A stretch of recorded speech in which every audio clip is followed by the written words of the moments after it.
All right, radical left-wing media monitoring organization NewsGuard is one of the most visceral threats to the First Amendment operating in media today. This organization rates news sites and uses their ratings to bully advertisers into boycotting conservative brands. NewsGuard labels liberal sites like the Huffington Post as highly credible, which is hilarious, and conservative networks like NewsMax as disinformation. It was recently exposed for its coordinated efforts with the government in the Twitter files. Last week, journalist Matt Taibbi testified that the Pentagon awarded NewsGuard $750,000 in 2021, something NewsGuard denies. Stephen Brill, NewsGuard's co-founder, happens to be a major Democrat donor, as you would expect. Same guy who called the Hunter laptop story in 2020 a hoax perpetrated by the Russians. So the head of NewsGuard is probably the biggest source of misinformation you can imagine. NewsGuard claims its advisory board is bipartisan, but of course most of the staff leans heavily left, and then the Republicans are probably the kind of Republicans you know.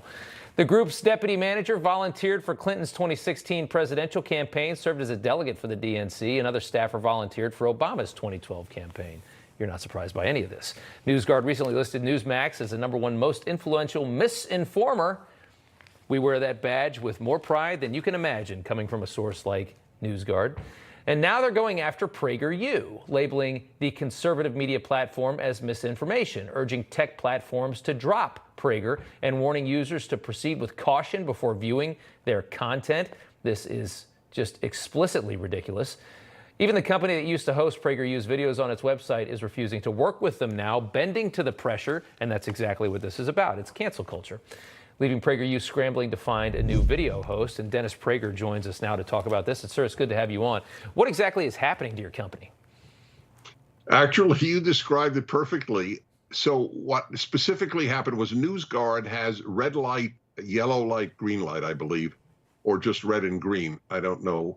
And they gave us a red light for misinformation on the basis, to the best of my knowledge, of one statement in 280 fireside chats that I have put up in the last 280 weeks. Yep.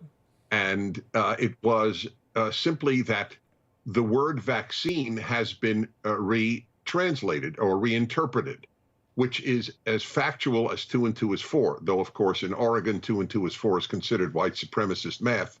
So I can't use that analogy. I'm not joking. That's the Oregon Education Department has announced that the idea that there is one true answer in math is white supremacist. Right. So on that basis, the red light, because of that one comment that I know of, which is entirely factual, as it turns out, the JW Player, who hosted our videos across the internet, dropped us. But of course, JW Player does the same thing, and they just use NewsGuard as their excuse. So what you have is the greatest threat to free speech in American history. Yep. It is happening now, and people need to understand. See, I have studied the left since I was in graduate school at Columbia University. I learned Russian in order to read Pravda, the Soviet communist newspaper. Okay. I have studied the left all of my life. There is no instance in since Vladimir Lenin in 1917 that the left has come to power and allowed dissent. So these people are not liberals. Liberals do allow dissent. They are leftists. And leftists do not allow dissent. There is no exception since 1917. Yep. Americans are apparently okay with this, or at least half of America, the ones that vote left. It is a tragedy of unspeakable dimensions. I'll just say one more emotional thing. This was factual. Here's an emoted thought.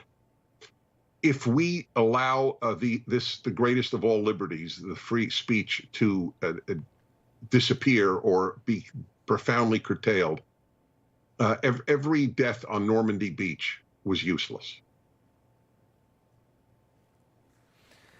I don't disagree with you.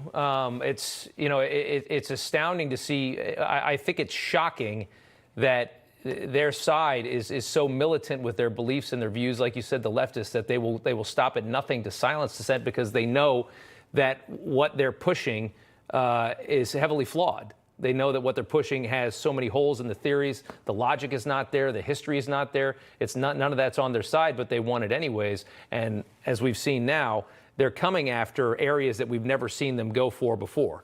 You know, you're starting to see them go after, like, okay, let's get the platforms. Let's force the platforms to push them off.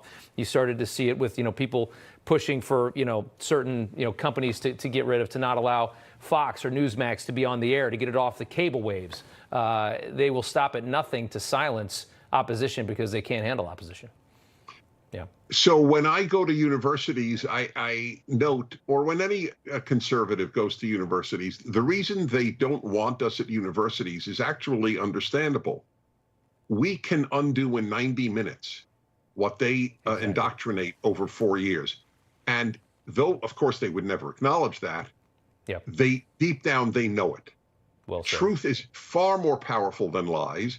And when these kids hear it, and you know, close to 1,000 show up whenever people like myself go there, whether Ben Shapiro, Charlie Kirk, let's see, Heather McDonald. I mean, it's massive turnout because a lot of kids are just curious. Yeah. Gee, what do these people have to say that the president of my university, like just now at UC Davis, is so afraid of? Right. And then they hear it and they go, "That was it." That's what they were. That's what they were afraid we hear. Yeah. By the way, if they were to give red lights and green lights, the NIH and the CDC would get the darkest red available in the color spectrum. Dennis Prager, sir, thank you so much for taking the time. Very well said. Well, to be with you. Good to be with you.